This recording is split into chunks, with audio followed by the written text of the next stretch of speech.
again, warm welcome on the 10-year anniversary of International Girls in ICT.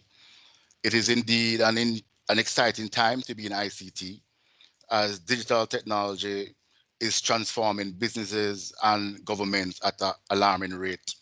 As a matter of fact, it has been predicted that digital technology will transform the world, revolutionize the world at a rate and pace equivalent to that of the internet technology, internet revolution. So therefore, exciting times ahead. So what this will do naturally is to create demand for jobs, a career in job related to science, technology, engineering, and management. And therefore, ITU in the last year predicted that there will be a skill fall, a shortfall in skill set of approximately 2 million jobs in ICT related to STEM careers. Now, with all this good news, the question is, why are we here today?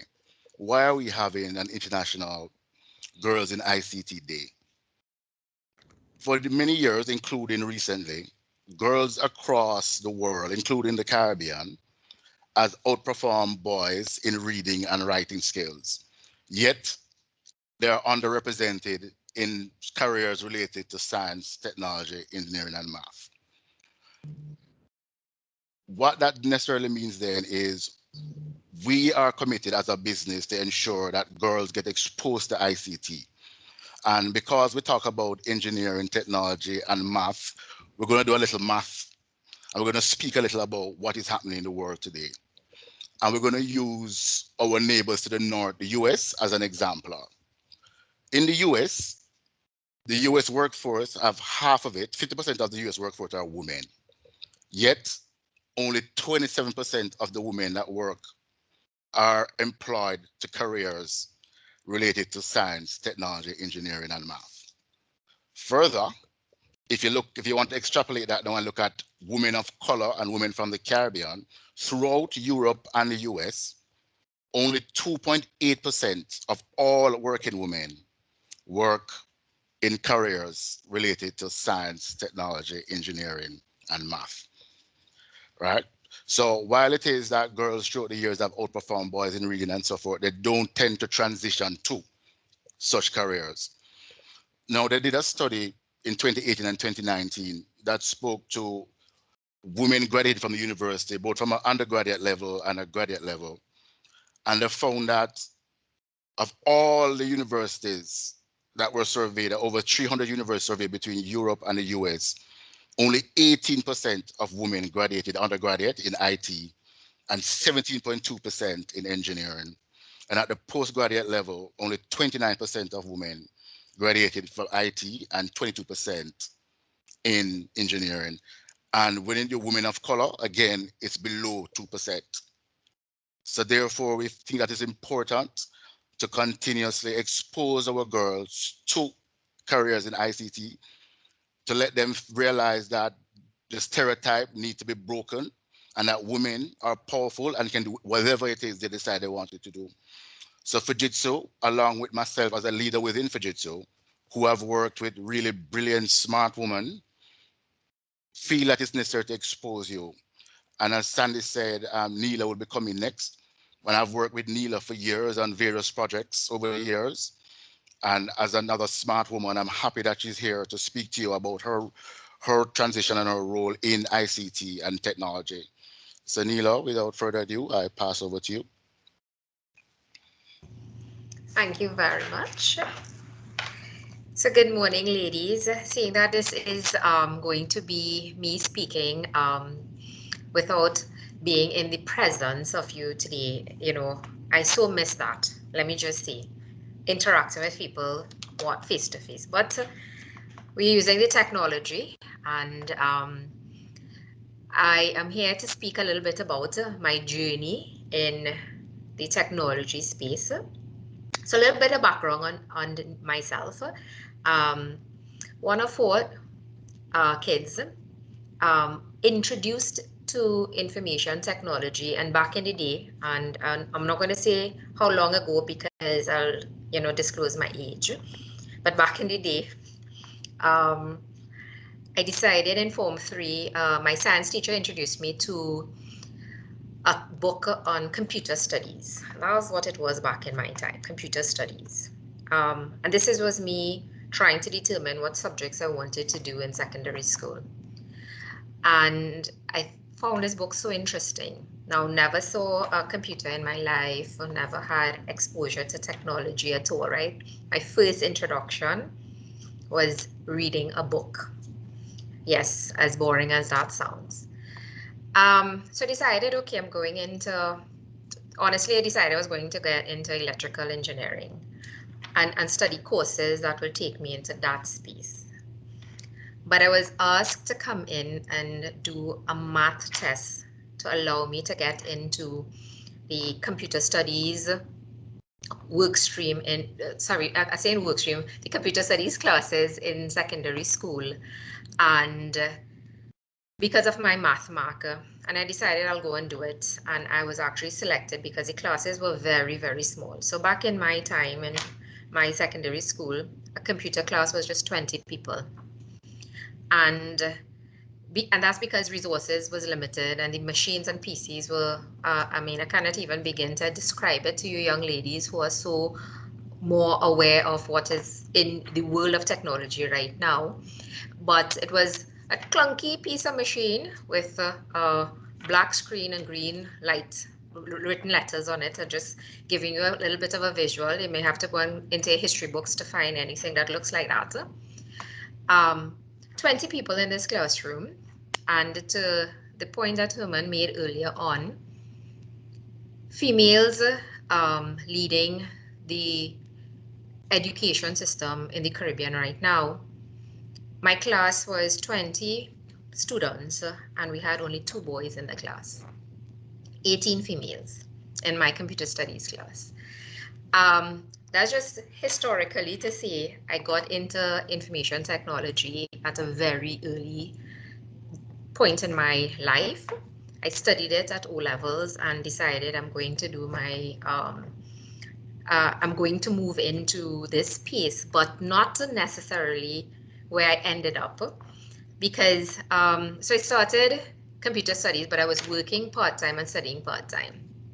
So my part-time work was very administrative. It was, office work, basically clerical work. And my degree was computing and information systems through the University of the Western, not university, but University of London. It was an external program.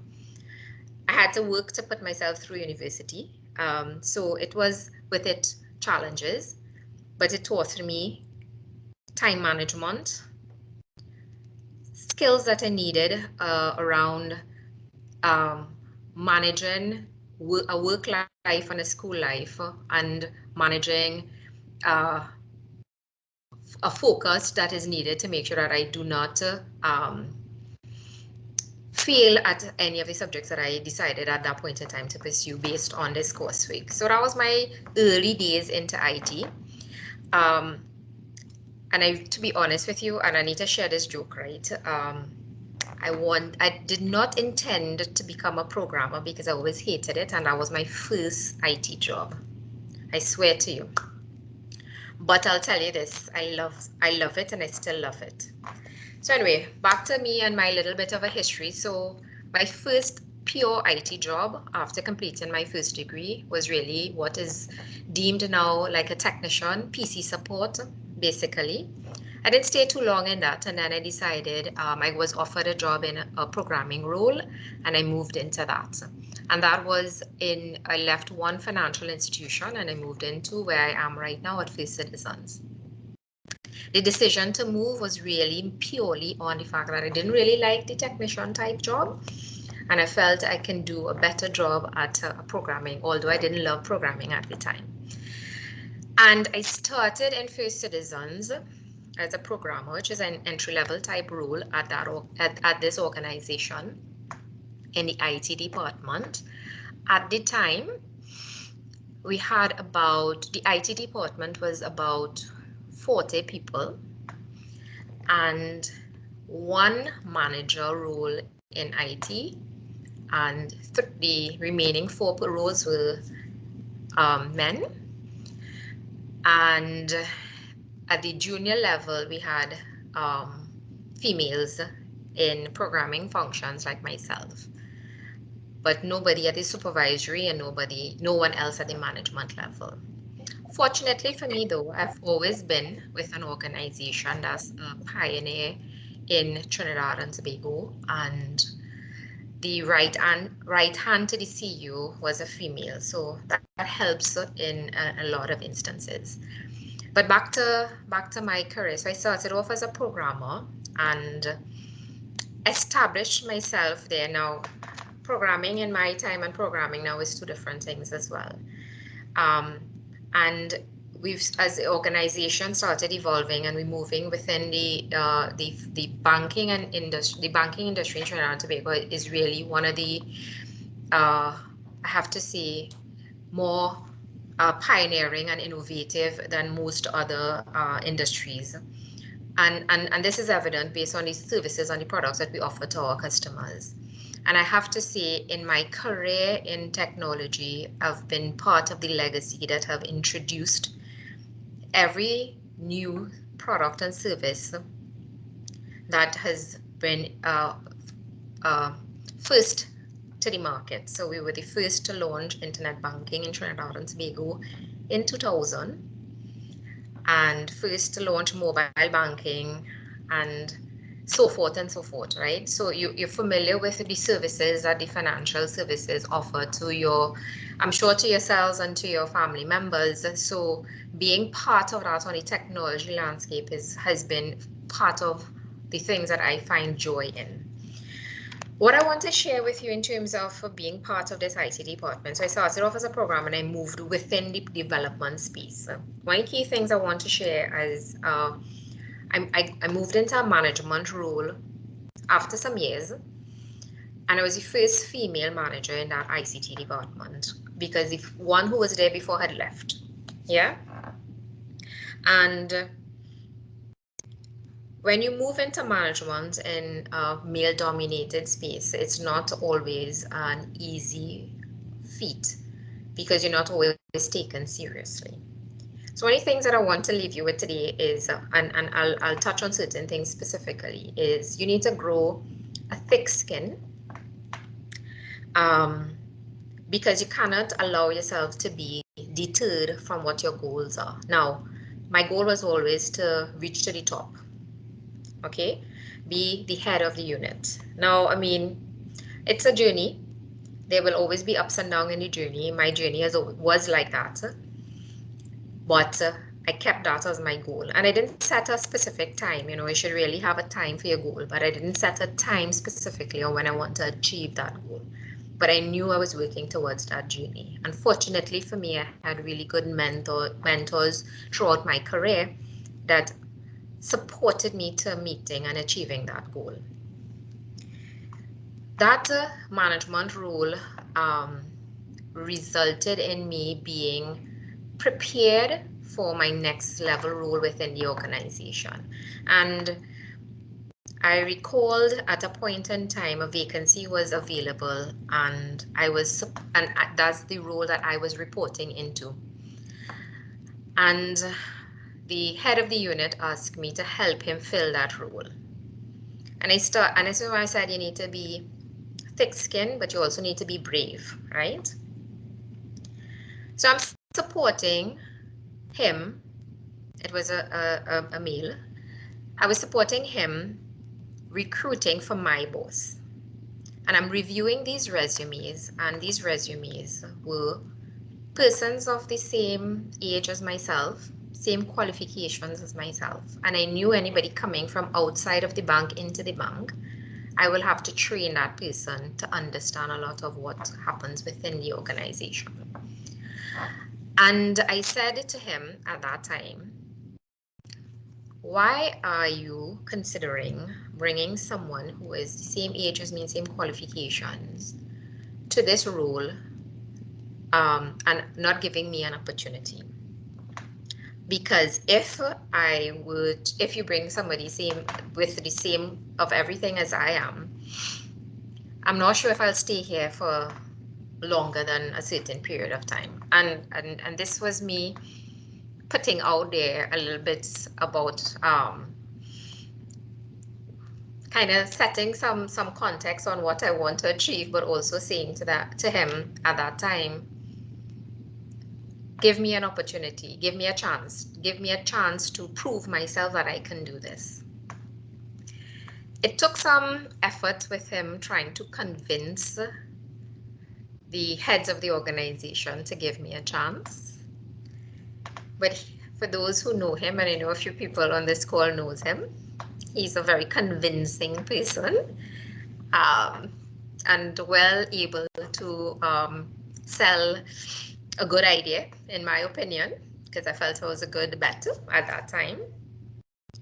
Um, and I was afforded that opportunity to move into that role. Now, that role moved me from being the head of the development team in the ICT department to being the head of an area that had responsibility for all of the programmers, but also change management, systems architecture, and a larger group of the organization, a little bit more than 50%. Now, by that time, the ICT department grew from 44 persons to about just about 90. So it's like about 50% I had responsibility for. I'll tell you this though, I never lost sight of programming and the love of it. There's a joy when you launch a product and you know you were part of it. So I want to say to you as well, whatever space you get into technology, love it. If you don't love it, you're not going to get the joy that you can get from it, and you're not going to make it a career. Um, it requires a lot of hard work. It requires a lot of dedication. But the benefits you can derive from it, if you really appreciate and enjoy it, insurmountable. Okay. So I moved into that role, and at that point in time, I had an opportunity to become a true IT business partner to a significant portion of the organization. So it gave me an opportunity to not just understand IT, but also understand the business that is First Citizens at that time and the financial services that we provided. Now, I I spent some time in that role until my boss decided to move on, and I did move into the CIO role. So, saying to you ladies, it is not impossible. And in 2015, when I moved into that role, I was the first female CIO in Trinidad and Tobago at that time. Now, it's important to distinguish and disqualify and to qualify that comment. There are IT managers, um, but there were not female CIOs of financial institutions in the country. I was the first. And that was a significant achievement for me. And at that time, some of the gentlemen who were part of the organization when I became a programmer were now reporting into me. Um, Dealing with that, and I spoke to you, I mentioned before, having a thick skin and being brave. Um, Two key things I would say to you, you need to develop throughout your studies and your career and your life, because you need to have that courage to put yourself out there and ask for something when others may not see that you are ready for it. You have to be able to get no for certain things as well, because it's not always going to work out for you. Keep your goal in mind, work towards something, whatever that is. There's going to be ups and downs in your career, but it's going to work out for you once you keep focused on it, right? As my prior mentor who mentored me for that CIO role had said to me very early in my career, perform for the job that you want and not the job that you are in. And I always took that to heart, and I always share that with everyone that I interact with. At no point in time in my career did I only perform for the job that I was in. So even when I was a programmer, I did not, I always offered to support and help in other areas. I took on challenges. I offered myself to be part of projects or initiatives or areas in the organization that were not necessarily mine, but I wanted to be part of it because it just developed me overall as a person, not just in IT and not just in First Citizens, but generally. Yeah. Um, have the right work attitude when you get into it. In early on in my career, I heard, one of the first, sorry, yeah, one of the first persons who gave me my performance appraisal as a programmer said I was not too assertive enough. And then a few years later, I was told, as my manager said to me, I was being a little bit too aggressive. And sometimes we're told as females in our careers, you are you are too emotional, or you need to be a little bit more, and they will compare you to someone else. And typically, in an IT space, it's a male. But I'll say this to you: you need to strike and find that balance.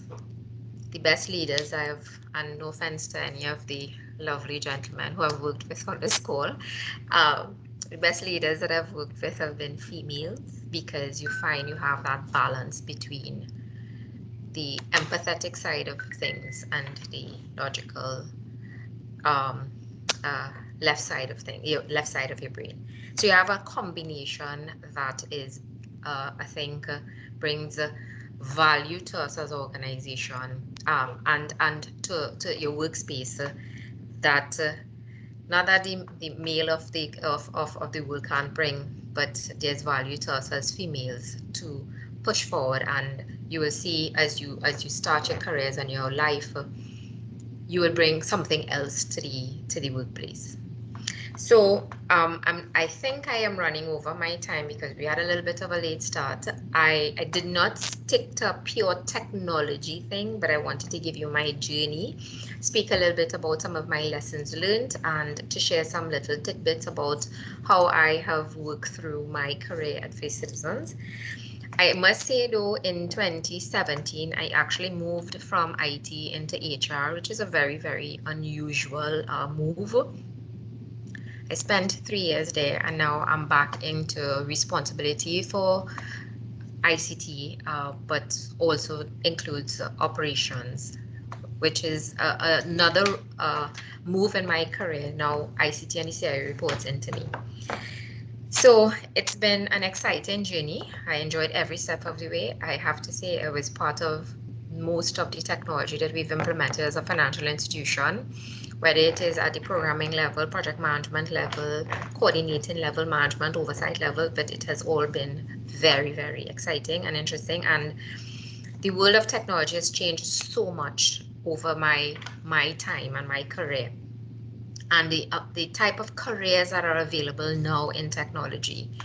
It's amazing to me, and the technology that supports how we execute on these functions is also, I'm blown away by some of the conversations I have with the programmers now in my ICT department and what they are able to achieve and do. Okay, so I'm going to stop now and take questions from anyone. um, I'm not sure who I hand over to. Sandy, do I come back to you, or? I Yeah. am still here. Okay, good. So we're gonna take questions from Neela. As I said before, it would be great if you could turn on your camera if you have a question. Doesn't mean that we will not answer your question if you do not turn on your camera, but it's better to see you. So we have Convent of Mercy Academy Alpha from Jamaica. We have St. Augustine High School, Trinidad. We have UWI. I see a number of UWI students on. We have Holy Childhood High School. We have St. Andrew High School for girls. We have Queens High School. So I'm looking forward to hearing from you. And what I did not say at the beginning is that for those who speak up, as Neela said, you have to be bold, you have to be assertive, and you have to go after what you want. So we have some prizes So if you're not speaking up, and being bold and assertive, chances are you will not get a prize. But if you are bold and engaging, then you increase your chances of walking away from today's virtual session with a prize. Have we received any, Crystal, can you say if we have received any questions in the chat, perhaps? No questions in the chat just yet. Just persons expressing thanks to Neela for her presentation. They found it very inspiring. So I will ask Neela a question that I'm sure probably is top of mind for all of you. What guidance would you give to a young lady for a career in ICT?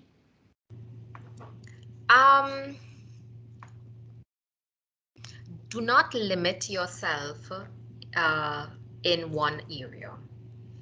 And I'm saying that to mean you may have a passion in one particular area, pursue it. But if you have to understand yourself a little bit, and it's very early days for you to understand yourself in any case, right? But allow yourself to explore the technology space and find the area that makes the that connects with you the best. Okay. We are in an environment. There are people who think being in the technology space means that you have to have certain qualities. You need to be an introvert, or you need to be you know think a particular way. But there are sales role that requires you to have a different element of engagement that is in the past IT roles will not normally have. So there is a broad spectrum of roles that are available, and I think if you are starting off your career, don't limit yourself in one area, and don't pursue an area where you think it's going to be something that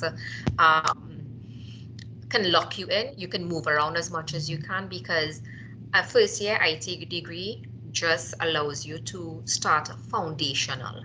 When you get into the work of world, a lot of what you learned in school may not necessarily be exactly what happens in a working environment.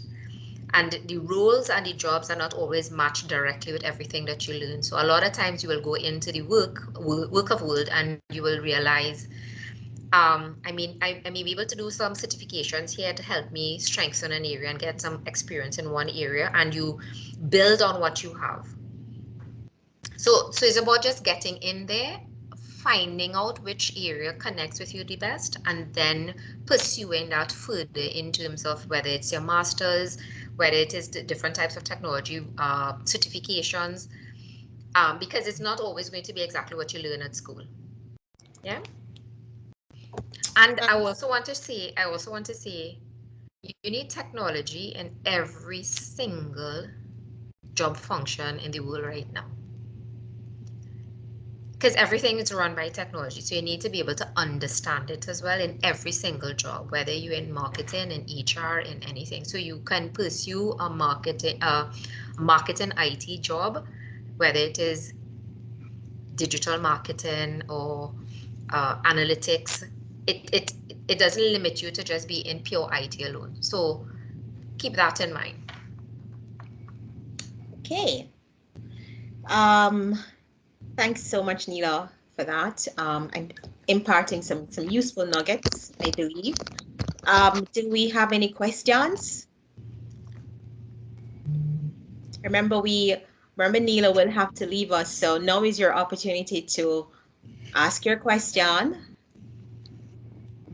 So there are some questions coming in now. So from Cheyenne, I'm hoping that I'm pronouncing your name correctly. My question for you is, what motivated you to keep programming and working in ICT when it is such a male-dominated field? The joy of having of seeing the something that you have taken from somebody sending in to you to say, I have a problem here, taking that problem and creating a solution to that problem and being able to see it come to fruition and meeting the objective of what was the request was for me. I found joy in that, and I pursued that. I felt that that was for me where I was most passionate. Um, it I have a very positive attitude for those who know me. I don't take negativity and uh, uh, I don't let anything stop me from achieving what I need to. I'm extremely competitive, and I pursue my goals very steadfast. So I know what I wanted to achieve, and I wasn't allowing any one person to deter me. Um, Another great saying that I apply to life as well is I never give anyone the remote control to my life. So I choose how I respond and react to feedback and to persons around me. I hope I Okay. responded to your question. Yes, and I also think you answered another question that came in from Kellyanne, where she was asking if you were at all intimidated. Oh, yes. Oh, listen, um, definitely it is intimidating at times. You're interacting with persons who are experts in their own space, in their own areas, who are seen as experts as well. But going into any interaction with persons, you always need to be prepared. Being prepared and knowing what is your role in those interactions makes a very big difference in standing your own. And and and being prepared means that you have facts and you have knowledge of what you are coming to the table to discuss. So it helps to be prepared, and don't let the intimidation or the fear lead. It's good to have it because we're all humans. Just put it to the side of you a little bit. You'll go back to it after a certain point in time. But be brave. Thank you. All right, so Dara is asking, what advice would you give to a student who has gained general knowledge in computer science but is not quite sure of which area to get started in career-wise? Um, so I think so let me use myself as an example to see. When I started, I had no clue where I will end up. Okay, all I just knew is that I wanted to be in this field. So I applied for any job that was available. Once you get into the work of world, it sometimes helps to understand a little bit better of what is expected of you in certain parts of our organization, IT department. But as I said earlier on, you need to have a little bit of general IT knowledge in every single job function right now. It's not the pure in-depth technology space of obviously requires and that's where your programming and your uh, uh, networking and that type of thing, security, information security, all of that will be pure IT. But if you have a general computer science knowledge and know-how, and if you pair that with business, you can be a very good business analyst, which is the gap between IT and technology. Because you need somebody to understand the business a little bit better and map it back to technology. So that may be something that you can consider. And any type of their business analyst type function, but there's a whole space around data analytics and data scientists, which is another area where it's pure IT and quantitative analysis a little bit, and but my suggestion will be join the workforce in any space, but and work it, find a connection with an area before you determine what area you want to settle into. Okay. So we're going to take one last question for Neela, and that question is, what type of role would IT play in HR? And that's coming from Renisha Dawes. So HR is no longer what it used to be years ago. So it's like everything else is on an evolutionary path, um, driven significantly by technology. So that's your foundation and your underlying requirements, because any organization of a medium to large size needs to be able to keep track of its human resource, its personnel, its employees. It's no longer paper-based, it's on technology, right? But for HR to be effective, and this is where strategic HR comes in now, you need to apply a lot more data analytics to understand workforce planning by querying your data that you keep on employees to allow you to determine, okay, what is the future needs or future manpower needs of an organization. Um, Anything that you do on a strategic HR front requires the support of technology and data to be able to achieve it. And that's what HR needs now. It's no longer paper files, manila files that you keep with information on staff because of employees. It's no longer human resources is no longer that anymore. It's really based on technology and understanding how to utilize that technology to be effective in how you support all of your employees in your organization, because you all know nobody wants to be able to wait long to get a response from HR on a request.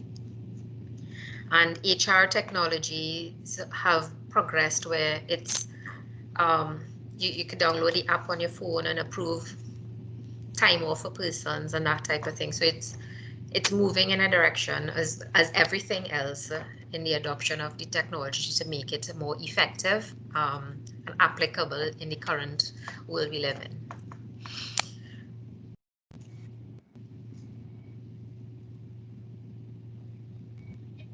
Appreciate that, Neela. So we what we will do is we will compile questions that come in and share them with you if we Sure. have them, because we have to move the program along. So, but we're going to ask you to do one last favor. So there are two things.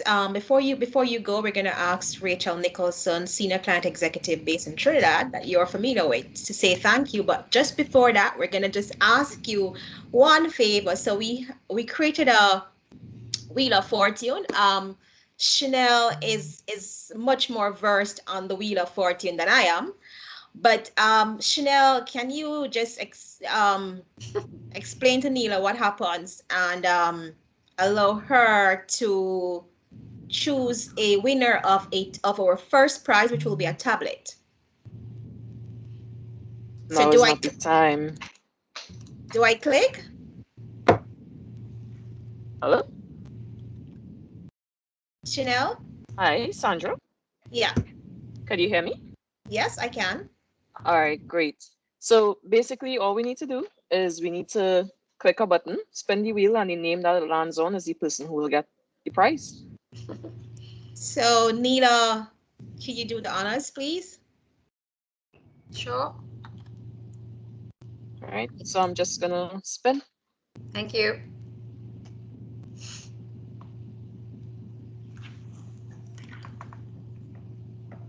And our first prize goes to Yolan Buckana. Yolan, are you here? Yay. Yes, I am.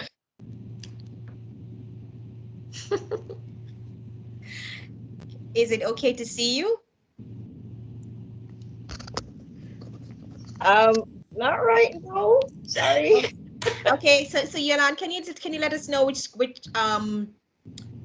school you represent? Excelsior Community College. Oh, Excelsior Community College. So congrats, Yolan, and I'll now ask Rachel. We'll contact you, Yolan. So stay on, and we will let you know how you can claim your prize. Thank you for participating. So I'll Okay. hand over to Rachel to just say thanks to Neela for her time with us today. Hi, good day, ladies. Neela, you and I know each other for a very long time. I have been part of your journey as well, um, in the latter part of it. And I have to say thank you so much for taking the time out today to spend with us, to kind of share that journey and share the overall experience you have had and the advice that you have given. I think it is spot on in so many ways, especially when you talk about yourself in the light of you have a goal, you focus on it, and you aim and you achieve it. Because that's what I know you to be overall. So thank you again for spending the time to share your knowledge with us. We do appreciate it. Thank you. You're most welcome, and thank you very much for having me. I appreciate it. Thanks, Rach. Thanks, Neela. Neela, I don't know if you're gonna be jumping off or you're staying with us a little bit more. Which is it? Are you gonna be with I'll us for? stay. I'll stay with a little bit more. Yeah. Oh, awesome. Happy to continue to have Neela with us. So at this time, I am going to invite Kemity Brown, Chanel Bovell. Chanel was the one who created this really cool Wheel of Fortune. And Yannick Barrett. And these are our solutions architects at Fujitsu. Really bright and savvy young ladies. So they're just gonna share some nuggets with you before you have ample opportunity to engage further with them in one-to-ones during the breakout sessions. So handing over now to Yannick, Kemity, and Chanel. All right, so I'll start. Hi, my name is Chanel. I am a solutions architect with Fujitsu Caribbean. What does that mean? I basically make applications that are really cool and that help people in their jobs. And I absolutely love it. And not everything I do is boring, data entry, that kind of thing. Some of the things I get to do are really cool. So like this spin wheel thing, I experiment with a lot of those kinds of things. And it makes me happy because I like color and I like design.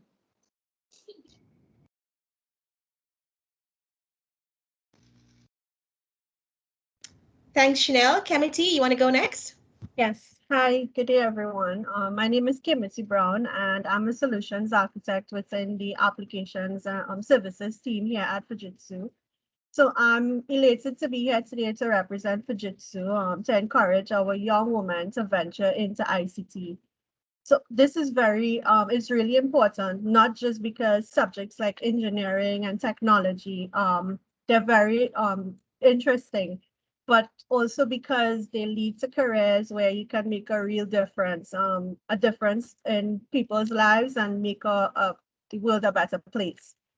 So it made a huge difference in my life when I decided to take part in IT or go to the parts of IT years ago. I was terrified, but now I can say that I'm living proof that you can make a difference and be the best you can be in a profession that's, as most know it, as male dominant. I've had the opportunity or have the opportunity to work with many strong, skilled, and brilliant women in ICT who are go-getters and champions and help make a difference every day. Actually, the applications team where we're probably the only team within Fujitsu in the IT field itself, core IT, that has majority of women. So Fujitsu is actually making a difference and giving us the opportunity, and we're thankful for that. So thank you. Thank you so much, Kemity. Yannick? All right. Hello, everyone. My name is Yenny Barrett. I have worked in the IT space for approximately 15 years. I am a solutions architect here at Fujitsu. And of course, I'm a part of a 9-person team, which is the ECS, Enterprise and Cybersecurity. So in our team, there are two females, two very strong females. I mean, we definitely know our value. We definitely know what we bring to the table. And we stand on our own against all of our male colleagues. It is a very dynamic team. I love my team. We work very well together, and there's a great synergy right there. So what we do? Well, we basically design, procure, implement solutions to secure our customers' needs against threats and exploits. So, I mean, please join us in the breakout rooms after the main presentation and just feel free to talk with us, ask us questions. We'll talk about our journey and we just talk about how is it that you can also value yourself, because at the end of the day, you need to know what value you bring and also how and who you are. So that's it. Thank you. Many thanks, Yannick. Thanks again, ladies. As Yannick said, you will have ample opportunity during the virtual breakout sessions to engage more with these ladies, find out more about what they do and how you could get started.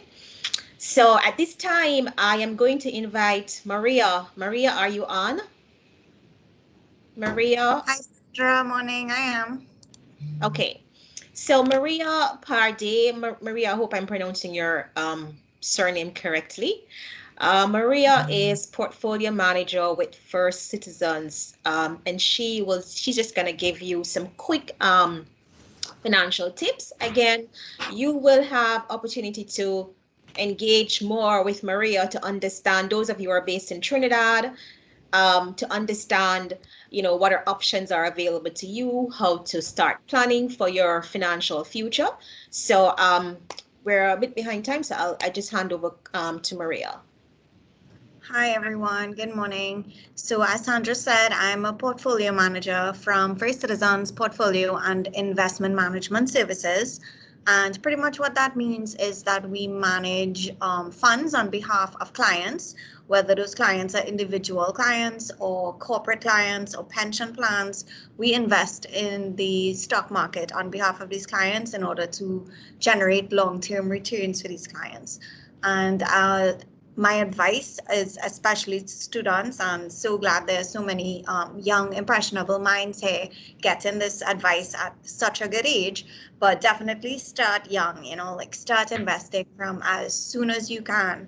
And no small amount is too little, because at least everything will have value in the future. You're not investing for tomorrow, you're investing for your future. You're investing for 10 years down the line, 15 years down the line, 20, as your goals may be. And, nothing is too small to start with, and you're never too young to start investing. So I do have some advice for in general and also some investment specific product advice. So you guys can join me in that breakout room so we can talk a little further. You can bring your questions there, and I'll do my best to answer all your questions. Thank you. Thank you so much, Maria. So that takes us to the end of our first segment, and I am hoping that Sheena is now on. Sheena, are you on? Yes, Sandra, Oh, I awesome, am here. awesome, awesome, awesome, awesome. So,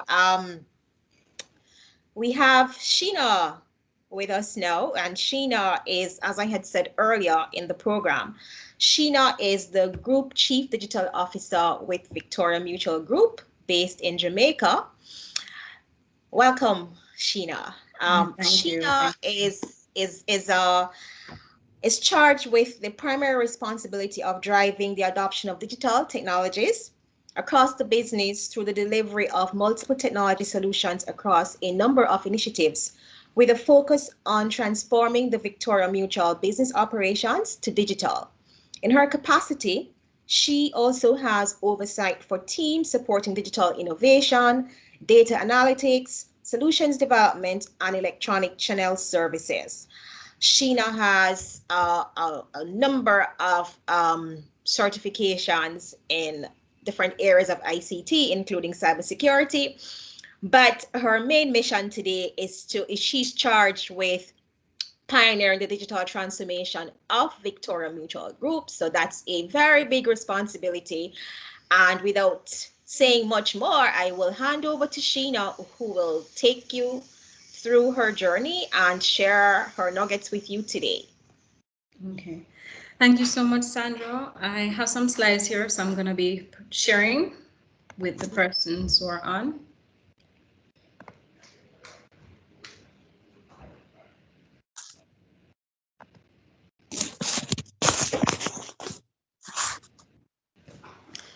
Okay, so good morning again, everyone. And I would like to extend a great big welcome to all persons who have joined us this morning for this International Girls in ICT Forum that has been sponsored by Fujitsu.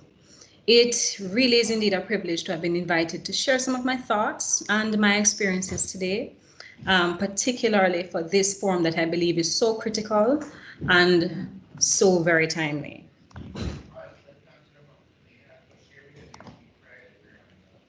So as Sandra would have shared, my name is Sheena Wedderburn-Reid. I currently have the privilege of being a part of a superb team, the Victoria Mutual Group, and I serve the organization and its members and clients in the capacity of Group Chief Digital Officer, where I lead this absolutely phenomenal team. And of course, we're charged with transforming the operations of the group to digital. On a more personal note, I am a wife, I'm a mother, and I also consider myself to be a creative. So I am an artist. And so at this time, I'm currently specializing in contemporary abstract painting.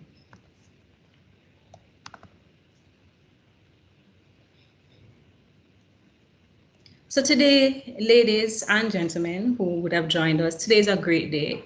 It is a day worth celebrating. It's a big day, it's significant. This day has actually been celebrated globally for the past 10 years, every year on the fourth Thursday in April. And the International Telecommunication Union, also known as ITU, its member governments, its NGOs, its schools, and tech companies globally, they have instituted this forum so that they could reach out to girls in an effort to showcase the exciting potential career opportunities that exist in ICT. And the members of this forum are in fact demonstrating their commitment to you in actually having invited you and for us as the guest speakers, the ladies in leadership, to share with you these critical nuggets that we have based on our path and career in ICT. So this year our theme is Connected Girls, Creating Brighter Futures. The essence of that to me really is twofold. As you are connected, you and I, in terms of we're plugging into this digital world. And we're connected also in the sense that us girls were united in the effort of creatively using digital solutions to solve problems and to contribute to a better future and to a better world. So I came upon this particular graphic and I really wanted to share it within this forum because I thought it explained wonderfully the path of my career and the career of so many others in ICT. So typically persons who are entering in this field, they believe it's a straight shot. I want to become a business analyst. I want to become a manager in information security, and it's a straight path to getting there. But the reality is that it's meandering. There are ups and downs. There are points where you have to retrace your steps, points where you have to divert, points where you have to make major leaps to eventually take you to where it is that you're really meant to be in this particular field. So my journey into a career in ICT. So today I hold the capacity of Group Chief Digital Officer, and I know that to some of you, that may sound like a big, scary role. You know, all eyes are on you to deliver on the promises of transforming an entire organization. And so to transform the organization and to effectively deliver the services that you want to deliver to your members and to your clients. So although it may sound pretty daunting, more times than not, it is a role that is exciting as well as rewarding.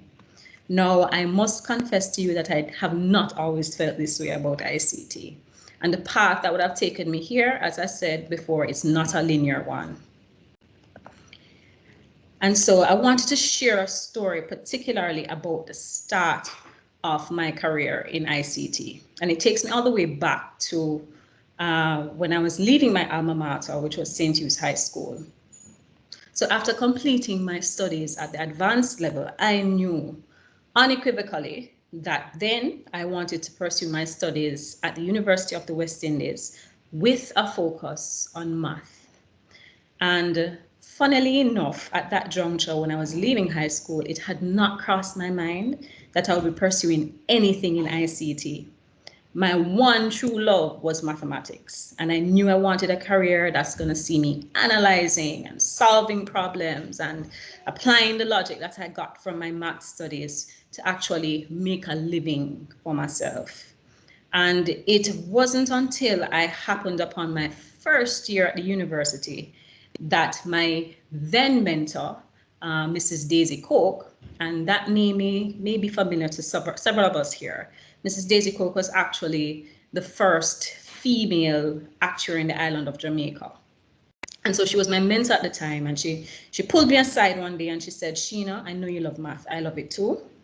However, based on how this world is changing technologically, I believe that you should place some focus in the technological area. Look at some courses in ICT. And she said to me, the knowledge that you've garnered from math, it won't be wasted. It's actually transferable and applicable as you'll be learning how to solve problems, but you're going to be using technology to do so. And so I must say at the time I heard her, but I was not convinced. And I wasn't convinced primarily because I was actually terrified. I was terrified because math was what I knew, it was what I was good at. And up to that point, I had never done any courses in the field of ICT. And up to that point, what was even more scarier for me was I didn't even own a computer. So venturing into ICT would have been a new and an uncharted territory for me. And so I got really scared. And I resisted. But the thing that stuck out to me in that is that how persistent she was. And she would often still say to me as I went through the first semester, that she believed I should really take a look at the ICT courses. And she was unfaltering in her encouragement and providing the insights that she had. And so she always told me that there is value in pursuing our studies in ICT. And so what I eventually did is that I listened, and at the beginning of the second semester, I went to the dean of the Faculty of Pure and Applied Sciences, and I said to him quite boldly that I was interested in doing a double major in computer science and math. And how those courses were structured at the time is that based on the courses I would have actually done in year one, it would have allowed me to seamlessly transition to doing that particular double major. And so I did it. At the same time, knowing that I would still maintain my math as my safety net. And what happened thereafter? Before I knew it, my outlook started to change.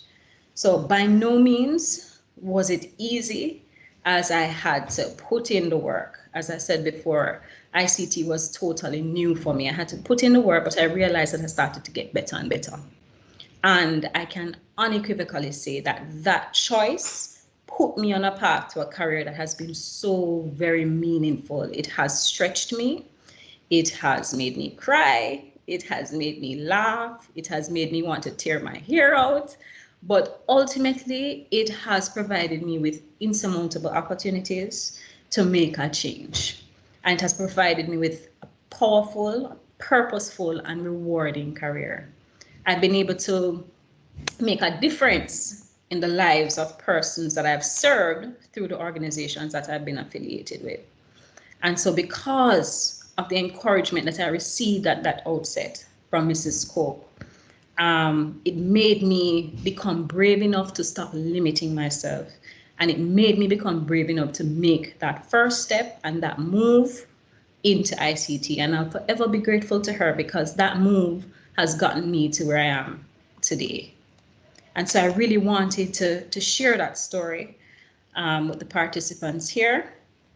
And it's important because I believe that at the core of this world, it's becoming increasingly digital. It's even more important that we have as many Daisy Cokes in this world to encourage our young ladies, to encourage our young girls to take on this particular challenge, to have women in leadership who are unwavering in their encouragement and their support for young girls in getting them to pursue the great value for careers in ICT. And it's personally very important to me because the value in it for me can change your lives. It can change the lives of your families and it can change the lives of the persons in your communities. So it would be remiss of me not to speak of what's currently happening in our environment, and that's all the occurrences that have happened since the advent of COVID-19. So the adoption of technology was greatly accelerated globally because of this pandemic. However, along with it came the pressing need for us to expand the scope of the ICT skills that are resident in the societies, particularly in the secular landscape. And the skills that are considered critical for survival in this new digital landscape are skills that were woefully lacking at the start of this pandemic. Skills that would have allowed organizations to pivot as quickly as they could once the pandemic had come on in order to change the way they collaborated as teams, skills that would have allowed businesses to revamp and renew their business strategies so that they would have been able to more quickly grasp new opportunities that arise because of the changes, and skills that would have allowed organizations to develop new agile solutions that would help to promote greater safety for customers during these very torrid times. So there was a skill gap that was very, very evident because of this pandemic. So we recognize that, but what is even greater in that gap is what is known as the digital gender divide. And studies have shown that on average, females in tech jobs as compared to men are somewhere within the range of 10 to 20%. And I find that to be mind-boggling. So that means about all the persons who are employed in the field of ICT, at maximum, the total percentage of women is at 20%. So women who do work in, and then further to that, the research shows that of that 20% of women in ICT jobs globally, 30% of those women who work in the ICT sector are not in the formal ICT sector. And what that means is that women are actually losing out on equal pay, on social rights and protection, on promotion possibilities, which would aid them in raising themselves up, raising their families and themselves up in some nations out of poverty. And so it really is a problem. And it is one that we're seeking avidly to sensitize our girls about, sensitize our organizations about, to let them understand that this divide is actually growing. So as we're progressing more and more into this digital arena, less and less of our women are actually partaking or are actually seeking market, or the coffers that will be raised for that sector is close to about 50 to 70 billion dollars, and that is coming out of a research that was done by UNESCO, the United Nations Educational, Scientific and Cultural Organization. And it really is a specialized agency of the United Nations. And so they have kept their eyes on this digital divide. And from time to time, they do conclusive research and they put out what the results of those results are. In 2021, early 2021, the report that had come out for the United States of America stated that 45% of the women that enter the tech field leave within the first year. I find that to be quite staggering. The premise is, of course, these women leave because they feel that they're being stereotyped. They feel that this is a male-dominated field. They feel that they're being pigeonholed. And so what has happened is that they have actually left. And so women are actually losing out on the opportunities to partake in lucrative jobs that can change their lives. They are resisting opportunities for taking up positions that can help them to really make a difference in the lives of persons around them. And so we really have a problem with respect to this gender divide, and forums such as this are aimed at edifying our young ladies in terms of what needs to happen for us to actually close that divide. Now, reasons for the divide that I was have stated before: stereotyping. They're varied, but they are not insurmountable. Our girls have seemingly valid trepidations with respect to embarking on a career in ICT. As girls, truly, honestly, oftentimes we tend to shy away from the challenges. We tend to shy away from the techie stuff. We tend to shy away from anything that makes us uncomfortable. And we see it as a guy field, as a field that's dominated by men. And because of that, the sociocultural norms, there are sociocultural norms in countries that also add to that. So you have countries where it is believed that women ought not to pursue careers in IT, and cultural beliefs that state that it is only a field where men will be successful. And so all of this in the mix, it actually drives the fear or perpetuates the fear for our girls right across the globe. And so it's understandable why this divide actually exists. So yes, we have the fears, but it can be overcome. It can be overcome. There are women who have proven to be successful in this field, but there are things, specific things that can be done to ameliorate the problem and to get us onto the right path. And so at a national level, at a national policy level, governments also have the responsibility to help to assure that every child, boy or girl, will have access to STEM as well as IT and ICT courses, that they will have access to learning that drives computational thinking, that they will have access to the tools and the infrastructure that will allow them to fully partake in this ICT field. It is not only within the remit of the government, but there are also private institutions that too have a role to play. Once we recognize that this divide actually exists, then it is critical for us to do whatever it is that is incumbent upon us to close this divide, because it has an international impact on economies right across the world. So support from groups such as this one, encouragement from women in ICT leadership. So it is equally important that the women who have actually succeeded in ICT, it's important that we share and support our girls. Tell them our stories. Tell them what worked for us. Tell them the obstacles that we had to overcome. Tell them the challenges that we faced, the path that we had to take, and to provide these support structures so that it helps to alleviate their fears.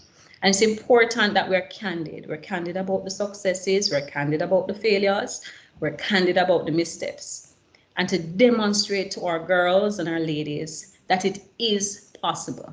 It is possible to overcome the traditional gender barriers and to show them the high levels of success that we've actually attained in spite of these many, many challenges. So this is a type of fortitude that they need, and the type of fortitude that they need to guide them into the futures that await them.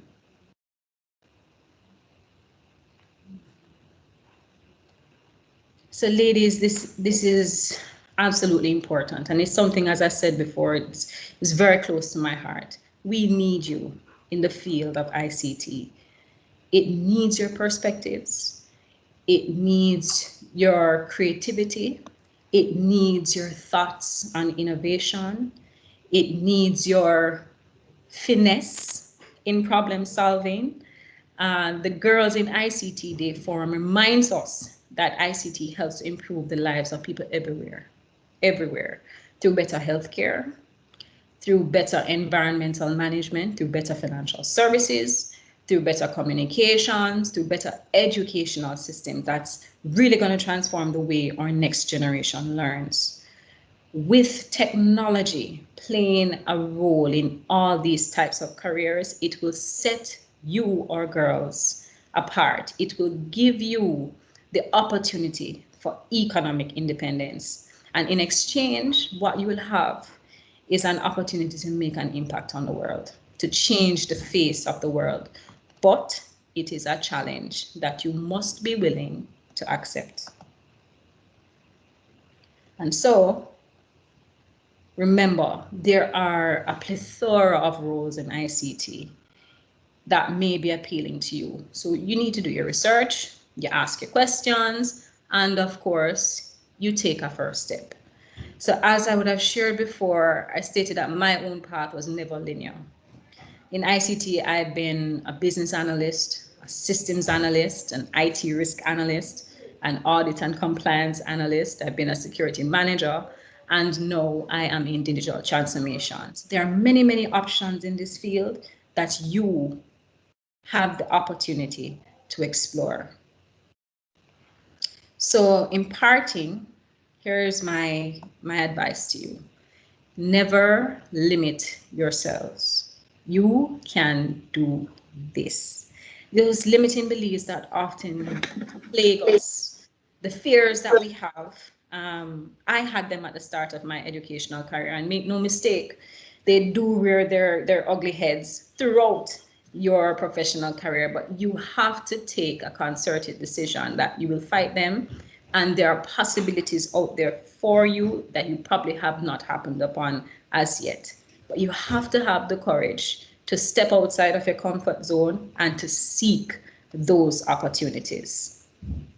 I would also say to you that you need to take the step. Just take the step. Make small steps in your making these small steps in your career is it will allow your career to unfold by itself. Once you've done your research, once you're comfortable in a particular area, just take the step. Don't worry. Start with what you love, do what you enjoy, and don't be afraid. It will unfold in its own way and in its own time. And then finally, I'd also want to say to you, never give up. Push yourselves past your comfort zone. At some point in your journey, you're going to say to yourself, you know what, I've never done this before. I don't know what I'm doing. When you feel like you're going to give up, but don't quit. You've decided to start, great, keep pushing. If you're thinking of a way out, or you're thinking of a way to quit so that you can save face, don't do it. Don't give yourself any options to quit. Either you succeed or you fail. But if you fail, you dust yourself off and you get your mind right and you try again. Don't let yourself be consumed by fear, because fear kills more of our dreams than failure ever will. To accomplish great things, you must not only act, but you must also have great dreams. So I encourage you, ladies, for those who have already started on their path in ICT and those who are thinking about it, Go into the sector with the utmost confidence in your abilities and your capabilities. Challenge the status quo. Find ways to improve yourselves, always, so that you're able to grow to the success that is waiting for you in this exciting field. And sometimes I often imagine what a future would look like where every child, every single child, irrespective of their gender, has equal access to training and to the encouragement that they need to harness the potential, the true endless potential of ICT, and where the jobs of the future will be driven by technology as well as innovation. Interestingly enough, the ITU did a survey, and the result was that 65% of the children entering primary school today will have jobs that do not yet exist. So we can anticipate that jobs and careers of that nature are on their way. But I am even more keen on a future where we're able to successfully close the gap on the digital gender divide. And the ladies who are here are the ones who will have to take up that mantle, if you so see fit, to help us to get that divide closed. So to all the young women who are pondering the choice of a career in the fascinating field of ICT, never has such a decision been so important, because the need for the hands in solving some of the most urgent and critical challenges of our time it's just out of this world. We, the women in ICT leadership, we believe in you, and we are absolutely committed in helping you in any way that we can to support you in this move into this sector. And we just absolutely cannot wait to see what you will do next and the future leaders that you will become in this new digital world. So happy International Girls' Day, Girls in ICT Day. And I want to thank everyone for being able to join us this morning and to listening to the experiences and the tidbits that I had the privilege to share with you this morning. Okay.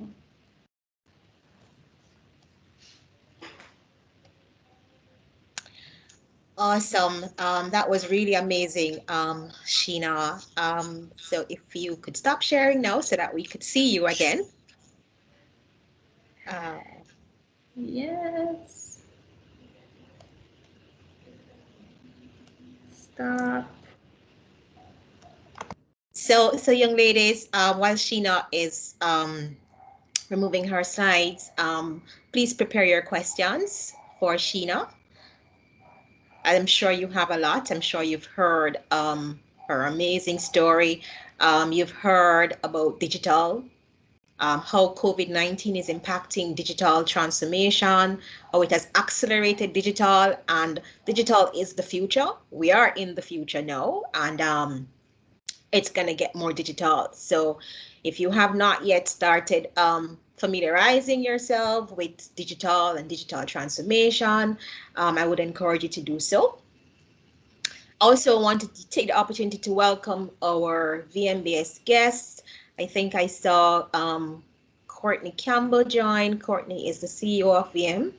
Also saw Maurice Barnes, who's head of VM Innovations. I know Alison Morgan is on, and Alison is responsible for driving transformation of banking channels. So I think I saw that. Chris, could you remove that, please? The banner.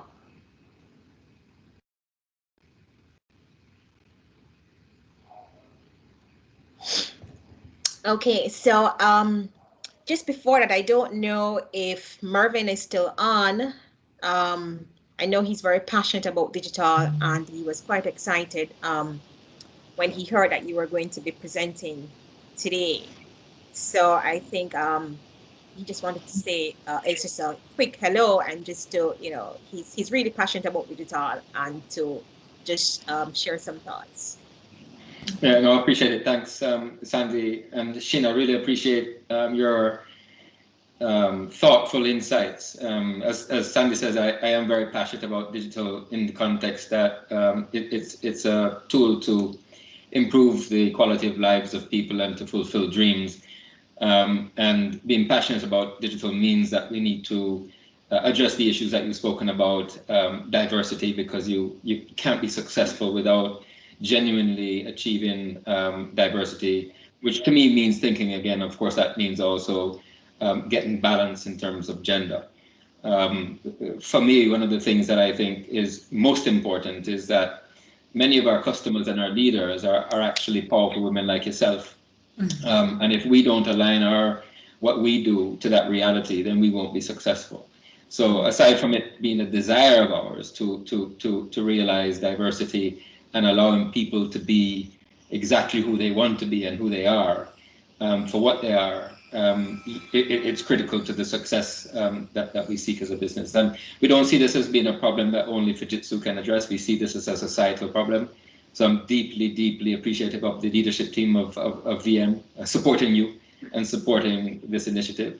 I think getting young, brilliant minds, girls in ICT, committed to this industry at a time when it is being disrupted digitally is massively important to the survival of our region and our people.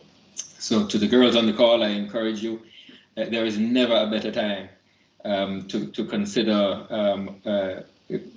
a passionate existence within this changing, exciting industry. We need you. So thanks again, Sheena, and thanks to the VM team. I don't know if Neela's on the call, but thanks to Neela as well from earlier. I appreciate you. You're welcome. Thank you, Marvin.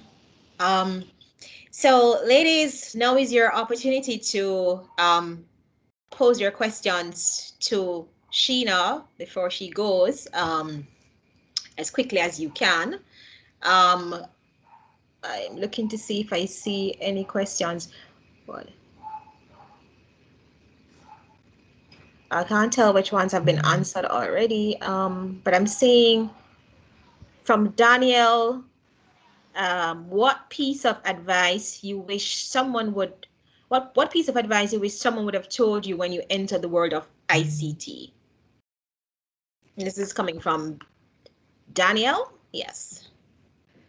Well, the piece of advice that I really wish at that time, and I'm speaking to myself at that point, was never be discouraged by some of the aspects or the challenges that I would have highlighted in the presentation. So I have been subjected to some, if not all. So I have been subjected to pigeonholing, where I would have been placed in a particular role, and because I did that role so well, I wasn't given the opportunity or the latitude to be shifted from that role. And I recall at one point that it got me so depressed, thinking that nobody would have seen my talents, nobody saw my skills, and the aptitude that I had to take on greater responsibility. And so initially experiencing that, there are points that I wanted to do, just as I said that you shouldn't do, to give up. And so I would have wanted, at least on that journey, for somebody to share that insight with me. Don't give up. Keep pushing. Your work will be seen, and it will be seen by the persons who will help you along on that path in your career. And so these nuggets that I'm sharing with you because I would have gone through similar situations personally. And so I wish that I had persons at that time to kind of coach and to support me when I happened upon those particular circumstances.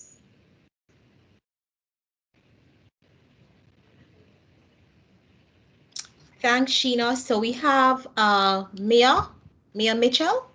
Mitchell, your hand is raised. You want to ask a question? Hi. Hi, Mia. Hi, Mia. Hi, Miss Tina. You mentioned that you worked in audit and compliance, right? Yes. Yeah, I wanted to know how was it? Was it challenging, like the journey to get there? Because I'm looking after joining that field. Okay, so that particular field, was it challenging? For me, at the outset, it was challenging. Not the actual work itself, but in terms of the colleagues who would have had to interact with. As some of you know, auditors are actually considered the policemen of ICT.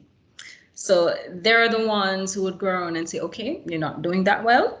You need to implement this particular control. You need to get this in order.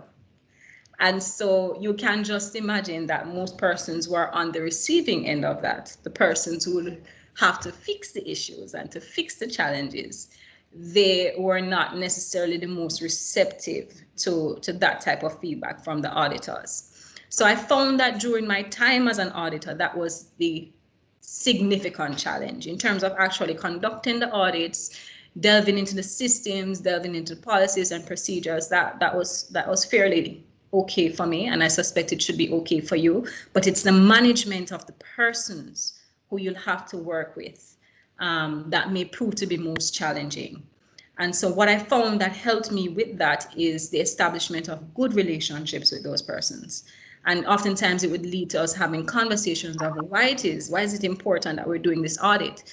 We're trying to protect the business that we're both in, the business that gives us our paycheck, the business that serves our members and our clients, the business that employs us both.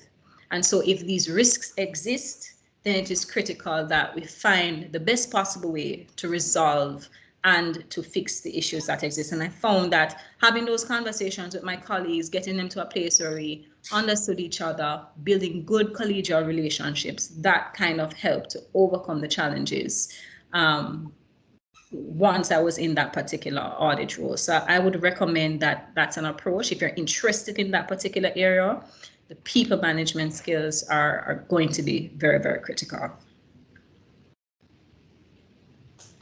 Okay, thank you. You're welcome.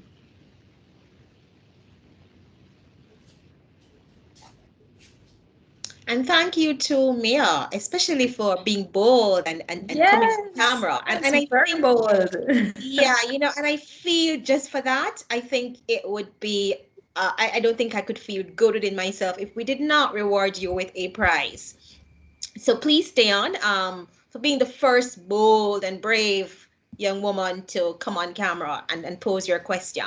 So we'll give it some thoughts, but you definitely have earned yourself a prize. So thank you so much, Mia. We also have Thanks, guys. Aliona Mohammed, Yes. who has her hand raised for a question. Aliona?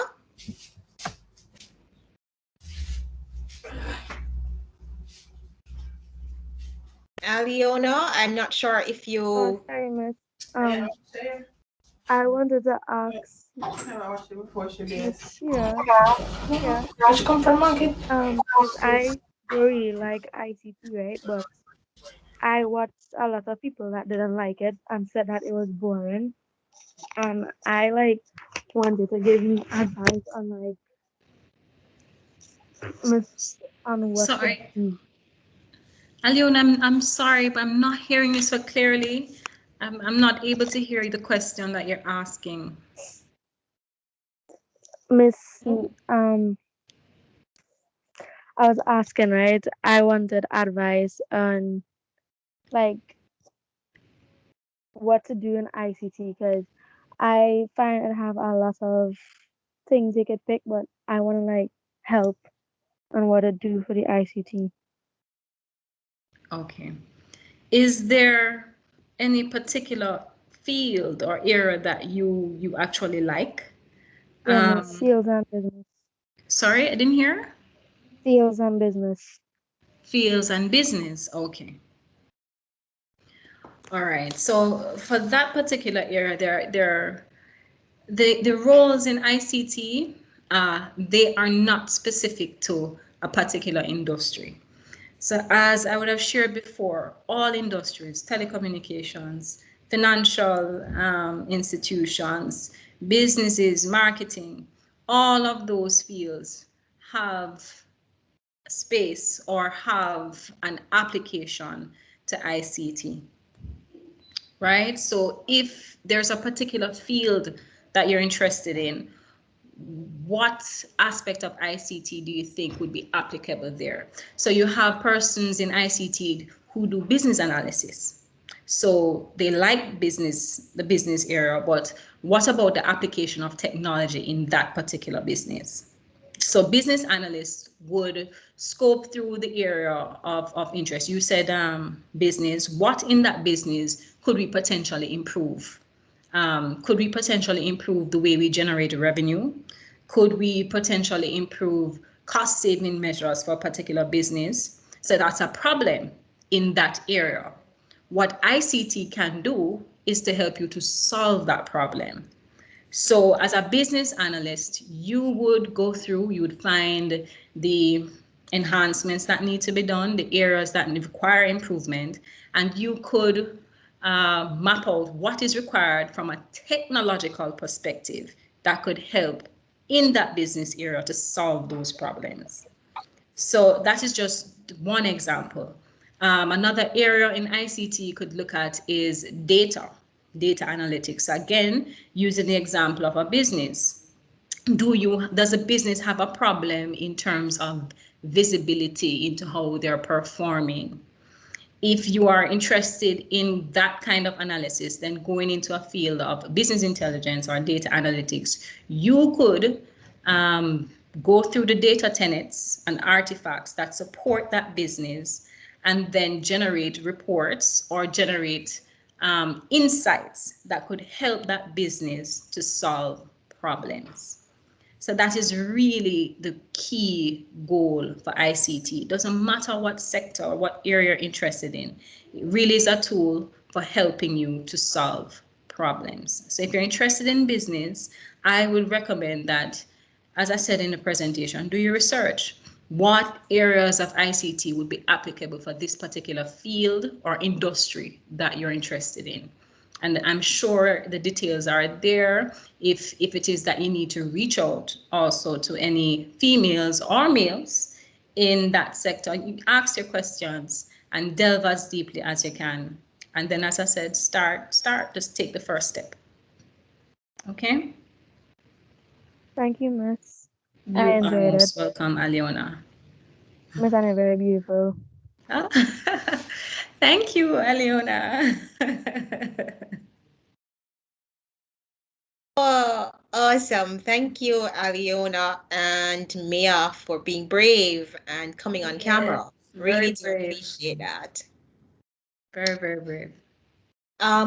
So we're really running behind in terms of timing, and we're not seeing any more questions, but we are going to Mia and Aliona for being brave young ladies. You have won for yourselves tablets. So please stay on and we will reach out to you in terms of how we can ensure that you get your prize. So thank you so much. Really appreciate you coming on camera. I know it took courage and appreciate that.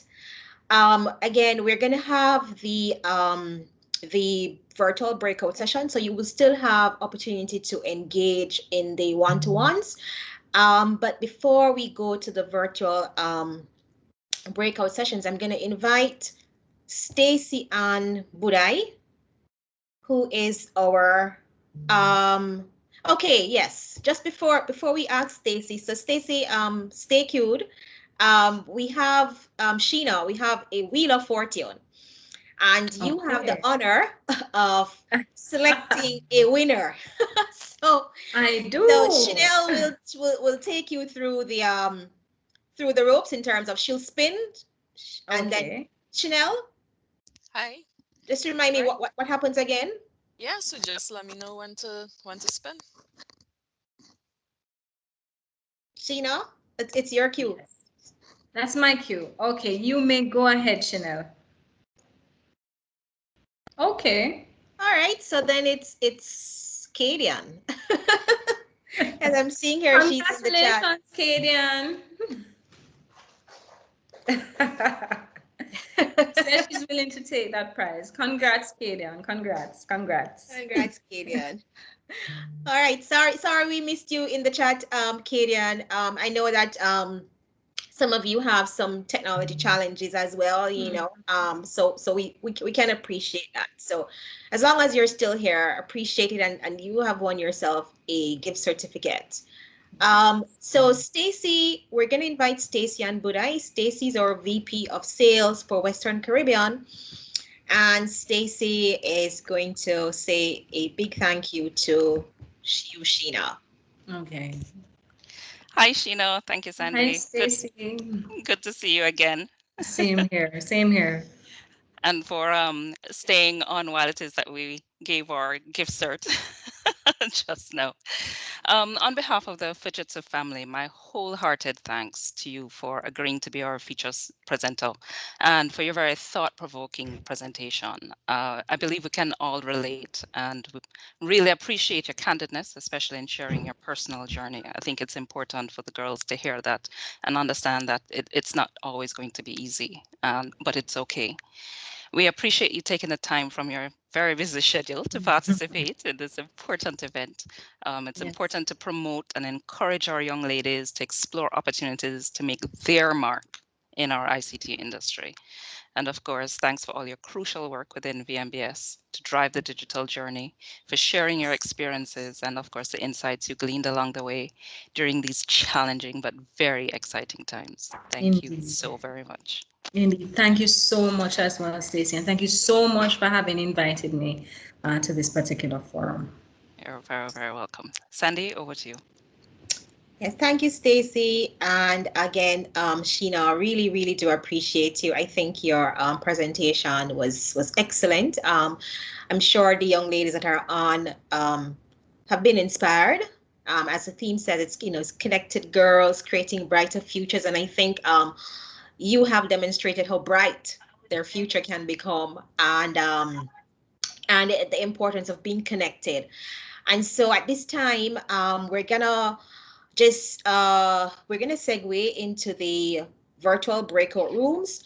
Crystal, I got a notification that said we have 5 minutes. So please tell me that we have excellent. It will not disrupt the flow of the virtual breakout room. So we really tried to recreate as much of the physical event as we could, leveraging Microsoft Teams platform. Now, we did not use our traditional events platform because we wanted to have as much interaction as possible. And what we found with the events platforms is that it doesn't give you that interaction that we wanted in this forum, because it just allows the presenters to speak, so, and not have the opportunity to engage with everyone. So at this time we're going to do that. But before that, I'm going to officially close the main segment. So I really want to thank each and every one of you for coming out today, for participating, for your energy, your questions, all of the presenters. I also want to thank the Fujitsu team that are being really awesome in terms of providing support for us to be able to have this event today. So I will start with Crystal Gail Richardson Williams. Crystal is our Senior Marketing Officer, known as AKA Head Cook and Bottle Washer. So thank you so much again, Crystal. I want to thank Leanne Sargent, and Leanne is our Head of Business Administration, and Leanne is in Barbados. Thank you, Leanne. I want to thank Keisha Carasp. Keisha is business administrator based in Trinidad. Thank you, Keish. Appreciate you. Chanel, Unique, and Kemity, they were on earlier. These are our amazing ladies. There is Chanel, who gave us the Wheel of Fortune. Really, thank you. I mean, these are our ICT ladies that rock and help us to solve problems internally, and help us to solve customers' problems, really giving back to society. So really, really thank you, ladies. Thank you, Jessica Harrison. Jessica, where are you hiding? Hi, Jess. So Jessica is a marketing specialist with Fujitsu. And without these ladies, today's program would not have been possible. I also want to thank again Dr. Evan Hemans, who gave you some greetings at the beginning. And he's one of our biggest male allies and champions. And to the rest of my Fujitsu team, I really want to thank you as well for your support. Rachel had to go earlier, but thanks to all of my amazing colleagues at Fujitsu that make this what I do easier, support us, and they're all there on as well. I really want to thank you, and I wish everyone a fantastic Girls in ICT Day. And remember now, the world is your oyster, limitless opportunities and possibilities in ICT, as you would have heard throughout the program. And so now is your chance to understand what amazing opportunities await you. So please stay on. We are going to be awarding prizes in the virtual breakout rooms. And so you still have time to win a prize before you go. But most importantly, you have an opportunity to talk to the ladies that you want. We have HR. We have an HR breakout room. We have sales and business development. HR will be led by Giselle Fonjani. We have project management that will be led by Corinne Rowe Dyer. We also have sales and business development with Stacy, who you just met. We also have marketing, so the marketing ladies will be on. And of course, you have the amazing DTS ladies, digital technology services, that will be there to talk to you about a career, hands-on in ICT. So please stay on, ladies. It was a pleasure having you, and I look forward to continuing to be available. If you have questions, please reach out to us at Fujitsu. We will share those questions. If you are looking for a mentor, we also have some amazing ladies that are ready and willing to be a mentor, and we are absolutely ready to take on mentees and to help you to mold your career, to mold your next steps, to help you along on your journey. So please don't be shy. Feel free to reach out. Have an amazing day, ladies. Enjoy the virtual breakout sessions. Chris, can you just give them some housekeeping so that they know how to what's gonna happen in terms of them being assigned to the virtual breakout rooms? All right, sure. So you have all been assigned to a breakout room. Once you join those sessions, you have the opportunity to join another one. What you would need to do is to return to the main room. So you will see a button at the top of your screen, or the bottom if you're using a mobile device. To return to the main session, just click that, type in the chat which room you want to go to, and I will assign you to that room. So you're not limited to one session. You can attend multiple sessions. Thank you, Crystal. So ladies, join the rooms that you're interested in and get busy. I hope that we will have, I'm going to try and pop into as many sessions as I can, and I hope to be meeting you and having a chat with you. Have a good rest of day.